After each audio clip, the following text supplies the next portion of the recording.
Cotton of Arkansas. The senator is a member of the Banking, Intelligence, and Armed Services Committees. And, Senator, thank you for being here today. Sure, Becky. Thanks for having me on. You've been very outspoken about Huawei and the risk that you think it presents.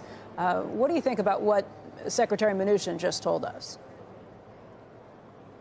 Becky, Huawei is essentially an arm of the Chinese Communist Party, and they are operating in a market to set up the fifth-generation wireless network around the world that is essentially akin to some of the critical weapons of war in the Cold War, like tanks and aircraft carriers. That's why we shouldn't allow American companies to do business with Huawei in setting up their fifth-generation wireless network, why I've introduced legislation that would codify the president's policy, keeping Huawei on the denied entity list and allowing Congress to review any future president's decision to remove them from that list or grant waivers to American companies so they can get licensed to sell products to Huawei. Just like we review arms sales of traditional weapons when we sell them to, say, Saudi Arabia or Egypt or the United Arab Emirates, we should also be reviewing any American company's attempts to sell products to Huawei to build out fifth-generation wireless networks.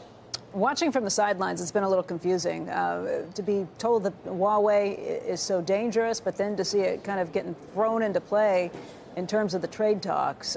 It seems to be the central piece between the China-U.S. trade talks at this point.